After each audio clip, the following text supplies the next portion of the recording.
ஆ hello சொல்லுங்க. Hello அண்ணா, நான் வந்துட்டேன். நீங்க எங்க இருக்கீங்க? நான் உள்ளதா இருக்கேன். அங்க உங்களுக்கு என்ட்ரன்ஸ் கேட் தெரியுதா? ஆ அது வழியா நேரா வந்து லெஃப்ட்ல கட் பண்ணி உள்ள வாங்க. ஆ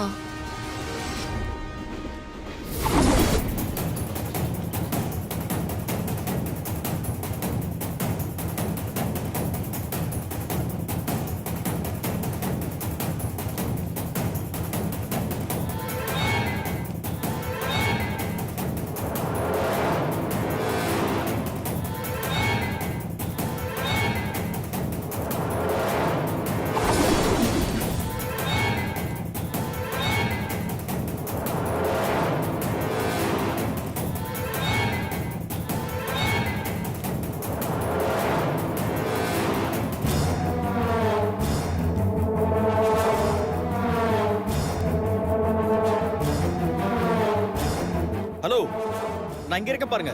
இங்க இங்க. நான் உங்களை பார்த்துட்டேனா? ஆ வாங்க வாங்க. ஆ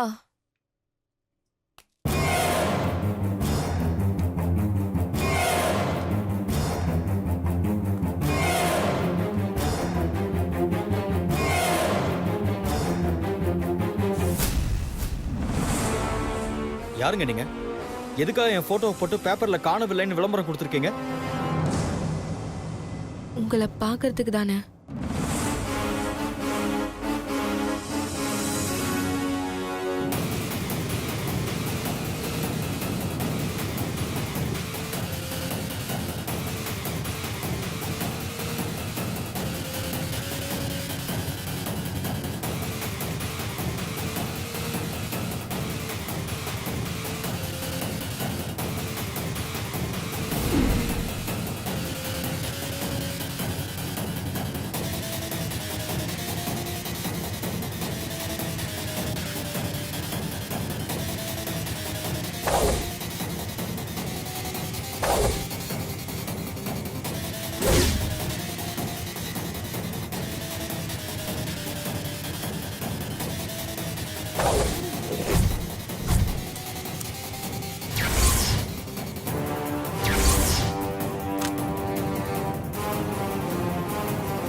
சொல்லுங்க மேடம்.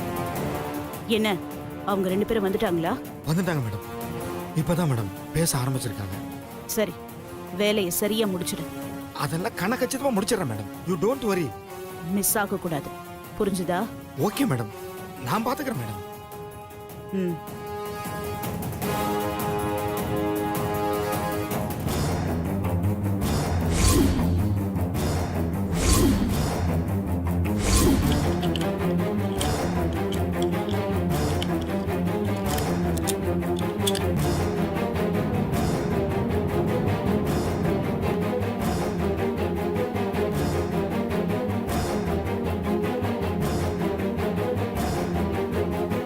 அந்த சங்கீதா உன்னை தூது விட்டாளா? உண்மையை சொல்லு. அவதானே உன்னை இங்க அனுப்பி வச்சா? ஒரு வகையில பார்த்தா அவ தான் என்ன உங்களை சந்திக்க வச்சிருக்கா. என்ன ஒரு சின்ன வித்தியாசம். நம்ம சந்திக்கிறது அவளோட நல்லதுக்கு இல்ல, அவளோட சுயரூபத்தை வெளிக்காட்டுறதுக்கு. புரியல.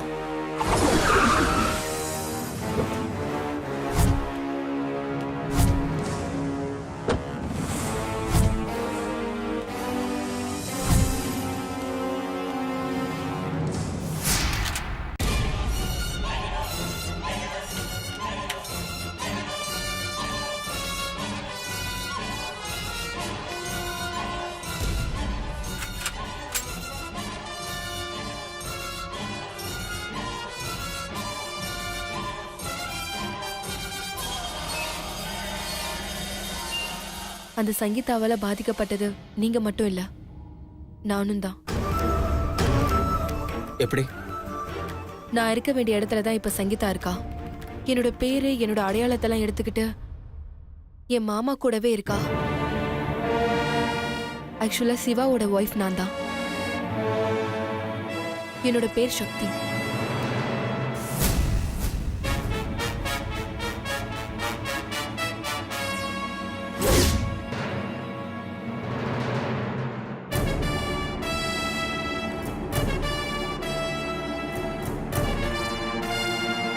சிவாவுக்கு கல்யாணமே ஆகலன்னு சொன்னா நீ அவனோட ஒய்ஃப்னு சொல்ற? ஒரு நிமிஷம். ம்.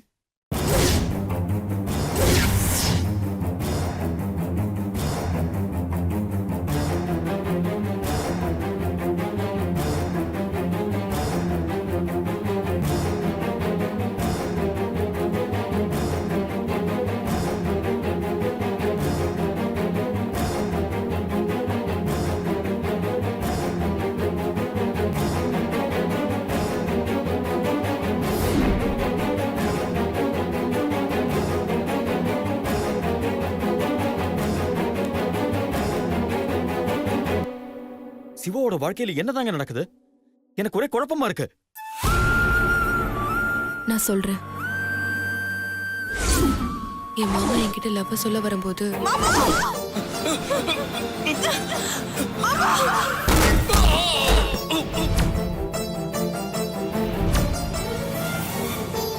அவர் தன்னோட ஞாபக சக்தியை இழந்துட்டாரு.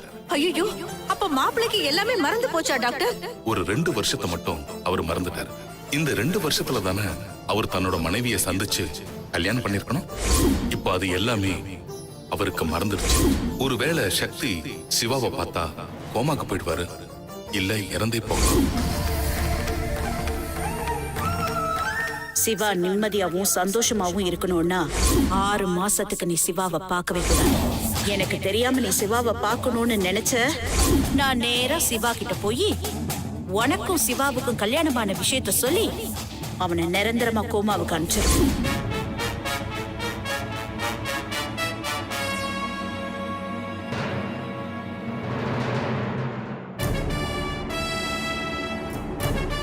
சக்தி,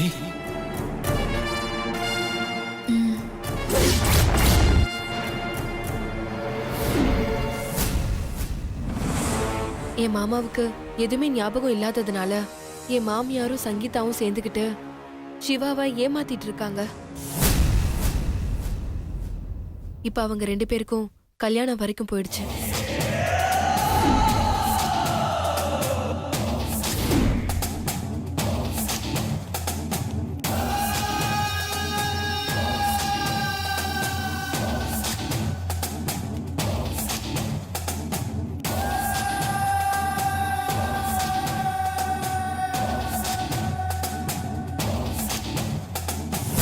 சங்கீதா என்னதான் ஏமாத்தனான்னு பார்த்தா என்னோட ஃப்ரெண்டு வாழ்க்கையில ஏமாத்திட்டு இருக்காளா? இனி அவ யாரையுமே ஏமாத்த கூடாது. அதுக்கு அவ உயிரோடவே இருக்க கூடாது. அண்ணா வேணாண்ணா. அண்ணா என்ன தடுக்காதீங்க.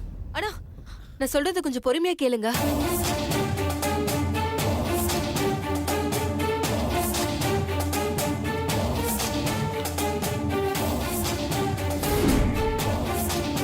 அவசரப்பட்டு நீங்க சங்கீதாவை கொண்டுட்டா அதுக்கப்புறம் எல்லாமே நாசமா போயிடும்னா. அவ உயிரோட இருந்தாதான் நாசமாவே போகும். என்ன விடுங்க சக்தி, இன்னைக்கு நான் அவளை கொல்லாம விட மாட்டேன். அண்ணா ப்ளீஸ்ண்ணா, வேண்டாண்ணா, சொன்னா கேளுங்க. ப்ளீஸ்ண்ணா, நான் சொல்றத கேளுங்க. நீங்க அவளை கொன்னுட்டா அதனால பாதிக்கப்பட போறது சிவாதான். அவரை பொறுத்த வரைக்கும் அவதான் சக்தி. நீங்க என்ன சொன்னாலும் என் மனசு கேட்காது. நான் சொல்றத நீங்க கேளுங்க. இன்னைக்கு நான் அவளை கொன்னே ஆகணும். வழிவிடுங்க. ப்ளீஸ்ண்ணா, நான் சொல்றத தயவு செஞ்சு கேளுங்க. சக்திக்காக தான் அவர் இத்தனை நாள் ஏங்கிட்டு இருந்தாரு. அந்த சக்தி இப்ப இல்லைன்னு தெரிஞ்சா அவரு கோமாக்கு போகிறதுக்கு கூட வாய்ப்பு இருக்குன்னு டாக்டர் சொல்லிருக்காரு. அவரு கோமாக்கு போயிட்டா இத்தனை நாள் செஞ்ச போராட்டம் எல்லாம் வீணா போயிடும்னா.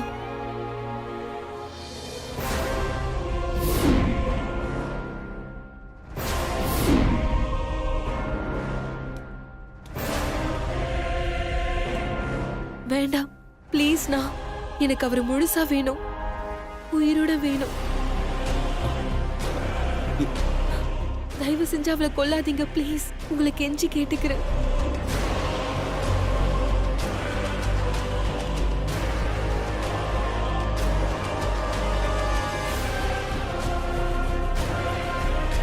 நான் சிவாவை இங்க வர சொல்லிருக்கேன். எதுக்கு? அவர்கிட்ட எல்லாம் உண்மையை சொல்லி அவர் மூலமாவே சங்கீதாவை வீட்டை விட்டு அனுப்பதான்.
யார் சிவா அவன்? அவன் இதுக்கு உன்ன கொள்ள வந்தா? டேய், அவன் கொல்ல வந்தது என்ன இல்ல ஒன்ன.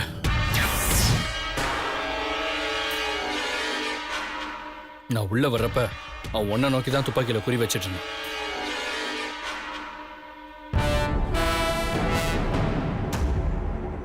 டேய், ரொம்ப தேங்க்ஸ்ரா. It's okay Ashok.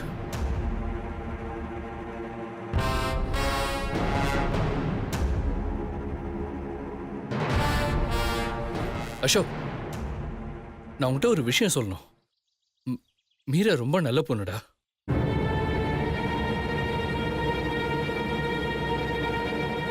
நீ நினைக்கிற மாதிரி இவங்க உன்னை ஏமாத்த வாய்ப்பே இல்லடா.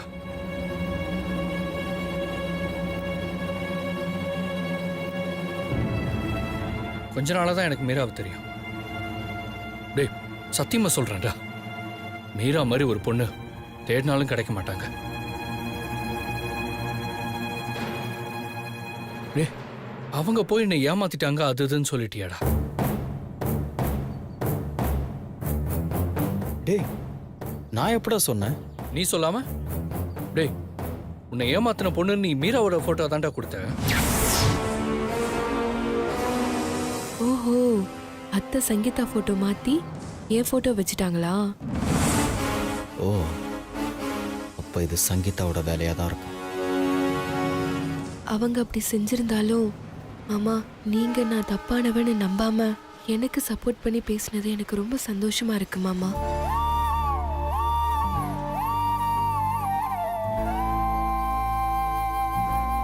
சொல்லு அசோக், எதுக்கு நீ மீராவோட போட்டோவை கொடுத்த? டேய் சிவா, நான் போட்டோ கொடுத்தது உண்மைதான். அதுல இருந்ததும் என்ன ஏமாத்தின பொண்ணுதான். ஆனா அந்த பொண்ணு மீரா இல்ல.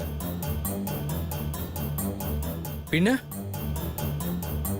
உன் வீட்ல உன் கூடவே இருக்கிற சக்தி தான்.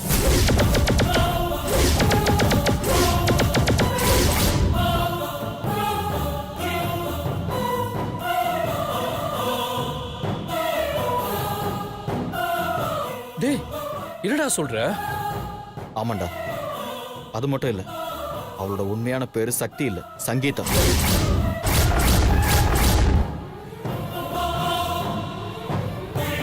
எனக்கும் அவளுக்கும் ரெஜிஸ்டர் மேரேஜே ஆயிடுச்சு.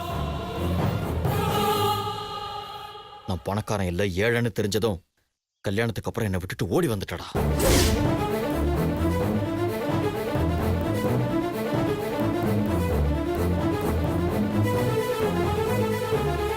அவ சென்னையில இருக்கிறதா என்னோட ஃப்ரெண்டு சொன்னான். அதனாலதான் அவளை தேடி நான் சென்னைக்கே வந்தேன்.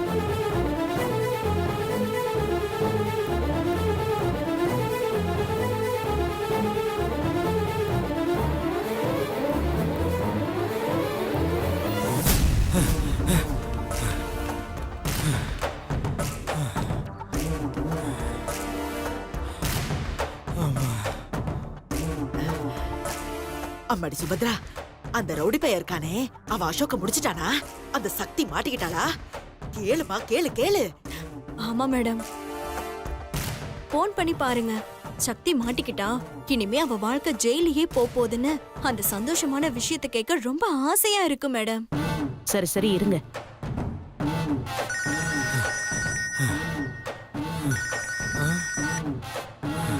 சொல்லுங்க மேடம். சொல்லுங்க மேடமா, எல்லாமே சக்சஸ் தானே? இல்ல மேடம். இல்லையா? ஏன், என்னாச்சு? கரெக்டா குறி பார்த்து சுட போற நேரத்துல சிவா சார் வந்து என்ன தள்ளிட்டு அவனை காப்பாத்திட்டார் மேடம். என்ன சொல்ற? அம்மா என்னம்மா ஆச்சு? ரத்தன் சுட போற நேரத்துல சிவா வந்து தடுத்துட்டானா? ஐயோ! அந்த போனை என்கிட்ட கொடுமா. டேய், நீ எல்லாம் ஒரு ரவுடியாடா, ஃப்ராடு. எனக்கு தெரியும்டா, நீ வாயிலேயே வடை சுட மட்டும் தான் லாய்க்குன்னு. ஒருத்தனை சுட சொன்னா அவர் வந்தாரு இவர் வந்தாருன்னு கதை சொல்லிக்கிட்டு இருக்க. நீ எல்லாம் எதுக்குடா ரவுடியா இருக்க? ஒரு வேலைய ஒழுங்கா முடிக்க தெரியல. நீ பேசாம ரவுடி தொழில விட்டுட்டு ஏதாவது டெலிவரி பாய் வேலையில போய் சேர்ந்துக்கப்போ. என்ன மேடம் நீங்க உங்க இஷ்டத்துக்கு பேசிட்டே போறீங்க? சிவா அங்க வருவார் எனக்கு எப்படி மேடம் தெரியும்? வரவன் உனக்கு வாட்ஸ்அப்ல மெசேஜ் போட்டுட்டாடா வருவான். டேய், ரவுடினா யார் வந்தாலும் கவனமா இருந்து யார்கிட்டயும் மாட்டிக்காம காரியத்தை முடிக்கணும்டா. அவன் தாண்டா ரவுடி, நீ ரவுடியே கிடையாதுடா. சிவா வரலனா கண்டிப்பா நான் அவனை முடிச்சிருப்பேன் மேடம். அப்படியே கிழிச்சிருப்பேன். அப்பவும் இதே மாதிரி ஏதாவது ஒரு காரணத்தை சொல்லிட்டு தாண்டா இருந்திருப்ப. நீங்க வேணா எனக்கு இன்னொரு சான்ஸ் கொடுத்து பாருங்க மேடம். இன்னொரு சான்ஸா? உனக்கா? எதுக்குடா? ஏண்டா எங்களை பார்த்தா உனக்கு லூசு மாதிரி தெரியுதா? வேடா போன.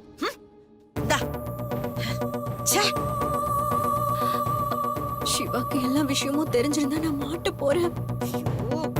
போச்சு எல்லா காரியமும் கெட்டு போச்சு. இந்த ரவுடி பையனை நம்புறதுக்கு.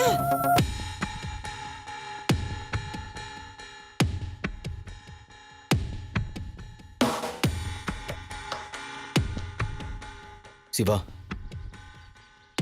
மீரா என்னோட தங்கச்சி மாதிரிடா.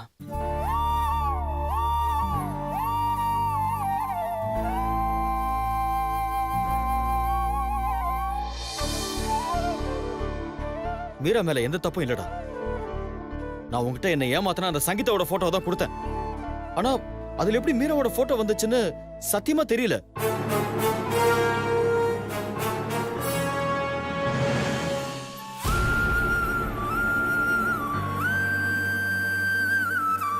டே அசோக், மீராவை பத்தி எனக்கு நல்லா தெரியும்டா. அவங்க அந்த மாதிரி பொண்ணு இல்ல. ஆனா நீ கொடுத்த கவர்ல உனக்கே தெரியாம மீராவோட போட்டோ எப்படிடா வந்தது? எனக்கும் அது தெரியலடா. எங்கேயோ மிஸ் ஆயிருக்கு. என்ன நம்புடா, நான் சொல்றதெல்லாம் உண்மைதான்டா. ஆமா சார், அசோக் சொல்றது உண்மைதான். தன்னை ஏமாத்தின பொண்ணை தேடித்தான் இவரு சென்னைக்கே வந்திருக்காரு. அவளை தேடி சென்னை முழுக்க அலைஞ்சிருக்காரு. அவருக்கு தெரிஞ்ச சென்னையில இருக்கிறவங்க எல்லார்கிட்டையும் அவளை பத்தி தெரியுமான்னு விசாரிக்கவும் செஞ்சிருக்காரு. கூடவே அவளோட போட்டோவும் கொடுத்து எங்கேயாவது பாத்தீங்கன்னா தகவல் சொல்லுங்கன்னு சொல்லி அமைச்சிருக்காரு. இப்ப கூட அவளை பத்தி விசாரிக்கத்தான் என்னை இங்க வர சொன்னாரு. நான் இங்க வந்ததுக்கு அப்புறம் தான் அந்த பொண்ணோட போட்டோவை காட்டினாரு. அதை பார்த்ததுக்கு அப்புறம் தான் தெரிஞ்சது சங்கீதா தான் உங்க வீட்டுல சக்தியா இருக்கான்னு.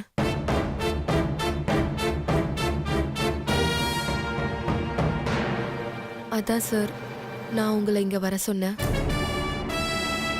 இங்க வந்ததுக்கு அப்புறம் தான் தெரிஞ்சது நீங்களும் அசோக்கும் ஃப்ரெண்ட்ஸ்ன்னு.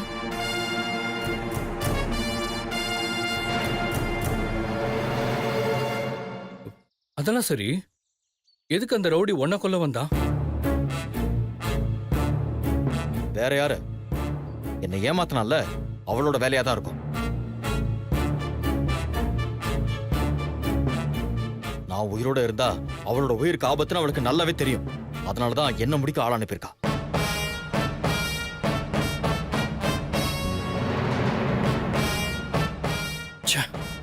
நம்மளை இப்படி முட்டாளாக்கிட்டாலே அவளை சும்மா விடக்கூடாது.